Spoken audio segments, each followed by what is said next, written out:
Vale, pues en este segundo vídeo vamos a dar respuesta a lo que sería la diapositiva 5 y la diapositiva 6.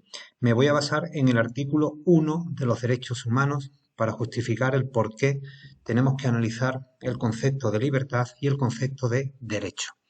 El artículo 1 dice que todos los seres humanos nacen libres e iguales en dignidad y derechos. Esto es lo que hemos visto anteriormente. Y dotados como están de razón y conciencia, que son las dos cualidades que nos diferencian del resto de los animales, debemos, es decir, por tener estas cualidades surge una obligación, un deber, que es comportarnos fraternalmente los unos con los otros. No se puede, por tanto, entender el concepto de dignidad si lo separamos del concepto de libertad o del concepto de igualdad. Como el concepto de igualdad lo hemos visto anteriormente, no insisto en él, pero sí me gustaría detenerme en el concepto de libertad.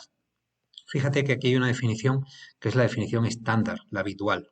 La libertad es una facultad que tenemos los seres humanos para decidir, tomar decisiones, vaya, y actuar de una manera u otra, en función de cómo cada uno de nosotros considere. Y a continuación, la definición termina y ser, por tanto, responsables de nuestros actos. Es decir, como siempre, el ejercicio del derecho, que es la libertad, nos obliga luego a asumir las consecuencias de aquello que hemos decidido, es decir, ser responsables. La responsabilidad es la cualidad que tenemos los seres humanos para poder responder de nuestras elecciones libres. Si yo hago algo y alguien me pregunta, el responsable soy yo, tengo que tener una respuesta. ¿Por qué me detengo aquí? Porque creo que la libertad es un concepto que se utiliza bastante mal. Es cierto que todos somos libres y por lo tanto podemos tener una vida autónoma, independiente, autogobernarnos, ¿no? Pero para el ejercicio de la libertad, dado que implica una responsabilidad, es necesario aclarar para mí 4 puntos. En primer lugar, cuando yo tome decisiones libres, debo hacerlo en función de lo que soy. Dicho de otra manera, la libertad me tiene que acercar cada vez más a aquello que yo siento que debo ser. Me debe acercar más a mí mismo. Si decíamos antes que somos únicos y repetibles, es justamente la libertad, el ejercicio que yo diariamente, cuando voy tomando decisiones, tengo que cuidar para asegurarme que me va a ofrecer la vida que debo vivir por ser quien soy. Por eso, a mí personalmente, pues no me gusta la gente que cuando toma decisiones, pues lo hace a tontas y a locas y guiado simplemente por una moda o por una influencia externa. De esa manera no puedes garantizarte que aquello que estás eligiendo realmente es lo que debes. En segundo lugar, cuando tomes una decisión, debes hacerlo conforme a valores que sean universales. Es decir, yo debo actuar siempre o tomar decisiones siempre en relación a valores que sé que son válidos en todas partes y para todas las personas. Yo decidiré lo que quiera, pero tiene que ser una decisión honesta, tiene que ser una decisión cívica, honrada. Me da igual, coge el valor que tú quieras, que sea universal y válido para todos, y utilízalo como justificación para tu acción. De lo contrario, no tendré nunca un por qué hago lo que hago y me moveré como los animales puramente por instinto o por impulso. Busca un respaldo siempre en un valor. Mira, yo he hecho esto por generosidad o yo he hecho esto por solidaridad, lo que sea. En tercer lugar, el ejercicio de la libertad te obliga a ser autónomo. No tiene sentido tomar decisiones si la persona está absolutamente coaccionada desde el exterior. La autonomía es la posibilidad que tenemos de nomos, ley, auto, yo, ¿no? Yo mismo. Tomar mis decisiones libremente y en conciencia. Por eso es tan importante educar la conciencia. Después lo vamos a ver. Y luego el criterio que tienes que seguir no puede ser un criterio subjetivo, particular, puramente emocional o puramente afectivo. Debe ser siempre un criterio racional, es decir, que sea comprensible para los demás. Cuando una persona actúa, yo lo que le pido siempre, ya que no puedo obligarle a actuar en contra de su conciencia, porque estaría violando su libertad, lo que le pido por favor es que tenga una justificación, de manera que yo pueda entender independientemente de lo que haya hecho me parezca bien o me parezca mal, sí tengo el derecho a saber por qué haces lo que haces. Y la única manera que tenemos de entendernos tú y yo cuando tú tomas una decisión o la tomo yo es que tengamos un criterio racional. De esa manera podremos comprender las decisiones que los demás toman, incluso las que nosotros mismos debemos tomar. Y en segundo lugar, basándome en el mismo artículo, me gustaría que nos detuviésemos en el concepto de derecho. El derecho también es una cualidad que nos corresponde por naturaleza, es decir, nada más nacer ya poseemos derechos. ¿Para qué sirven los derechos?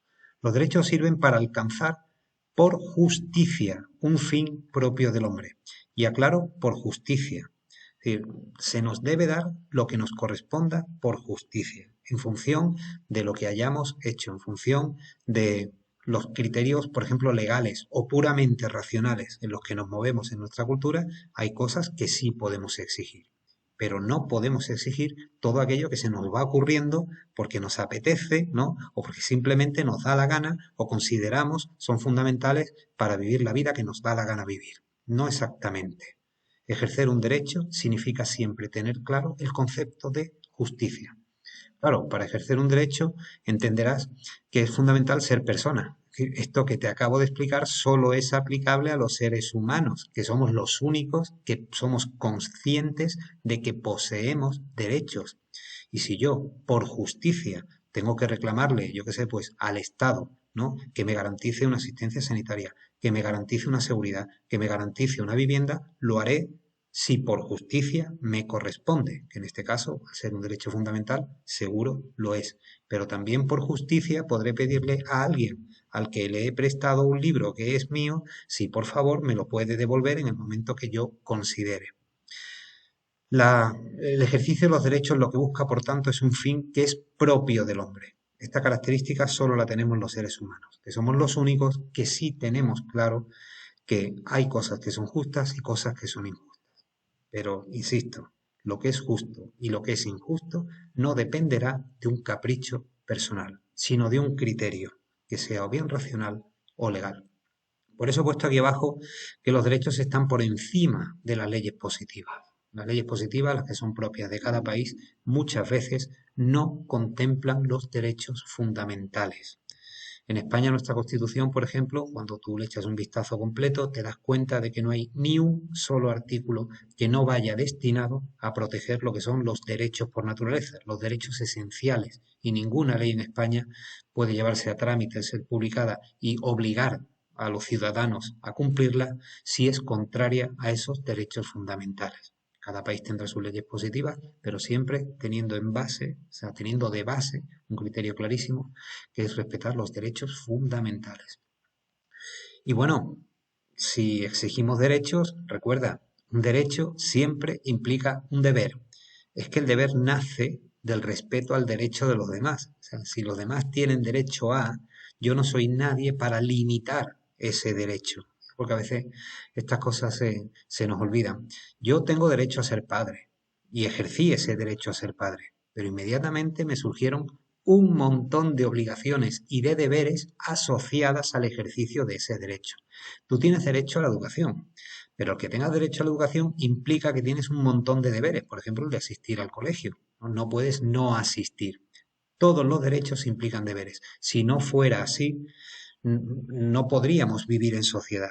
La felicidad social, la que a mí me permite desarrollar mi vida personal, la que yo libremente he escogido, solo es posible si los demás cumplen con su deber. Si la gente no paga los impuestos, es imposible que la gente, que los demás que carecen de derechos fundamentales, pues el Estado a lo mejor pueda atender sus necesidades.